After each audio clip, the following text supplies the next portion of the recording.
Hello दोस्तों, राधे राधे। मैं रूही केसरी, आप सभी का मेरे इस चैनल में स्वागत है। मैं आशा करती हूँ कि आप अच्छे होंगे। एक छोटी सी कहानी जो हमारे जीवन की दिशा और दशा को बदल सकती है। जी हाँ दोस्तों, आज मैं आपके बीच में एक छोटी सी कहानी लेकर आई हूँ।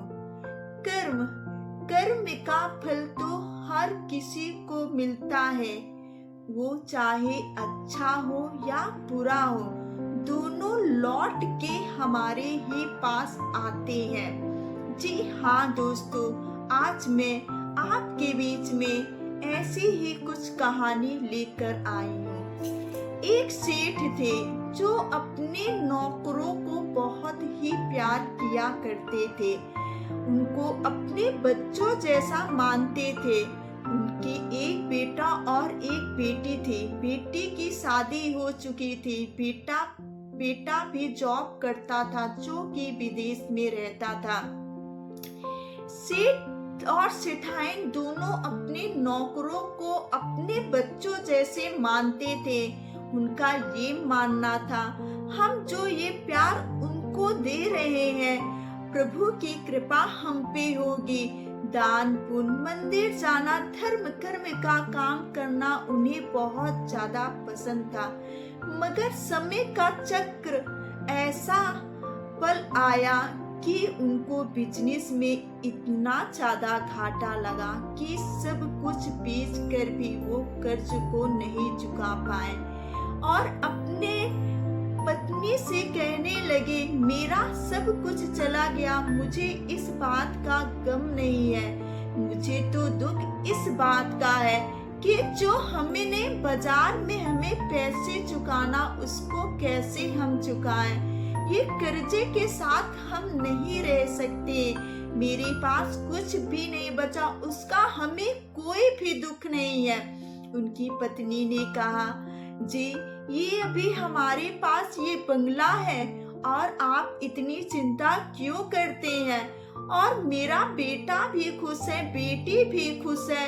ये बंगला हम बेचकर आश्रम में चले जाएंगे, ईश्वर भजन कीर्तन करेंगे और सारा कर्ज चुका देंगे और किसी का भी शेष नहीं रहेगा।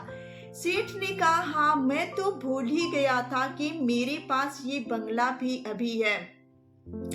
उसी दिन दूर के जानने वाले उसका सौदा पक्का करने वाले आने वाले थे। जब भी उनके घर में कॉल आता है और सेठाइन फोन उठाती है। कोई बोला, मोहन, मैं मोहन भाई हूँ। सेठाइन, आपने मुझे नहीं पहचाना। आपने मुझे अपने बच्चों से भी ज्यादा आपने मुझे प्यार किया। इस अनाथ को अपने बेटे जैसा आपने प्यार दिया, मेरे लिए सब कुछ किया और मुझे सब कुछ पता चल गया। मैं आ रहा हूँ, जब तक आप दोनों कुछ भी नहीं करेंगे।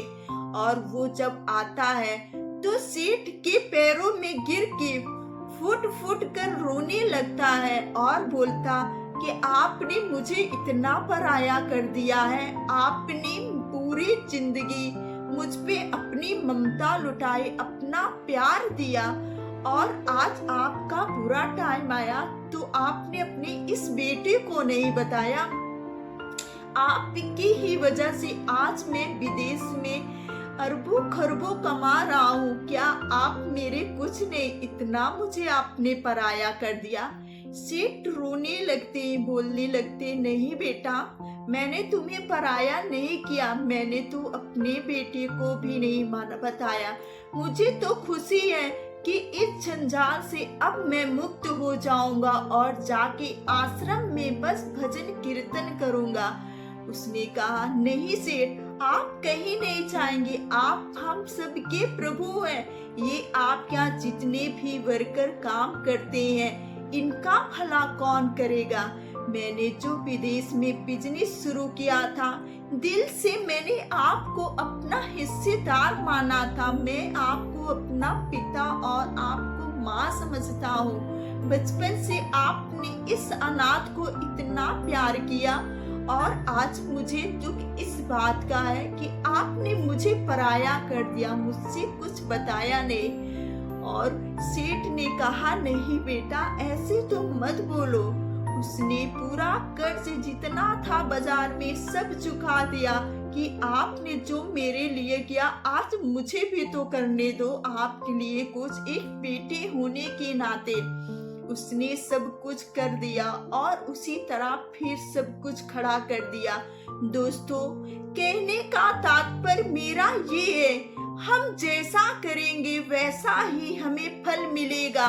सेठ ने अच्छे कर्म किया तो उन्हें अच्छे का फल मिला। जीवन भर उन्होंने सिर्फ बांटा है, सबकी मदद की है, तो भगवान ने उन्हें भी उनके कर्मों का फल मिला कि वो जिसको जिसको अपना माने वो लौट के उनके पास आ गया। इसलिए हमें अच्छे कर्म करना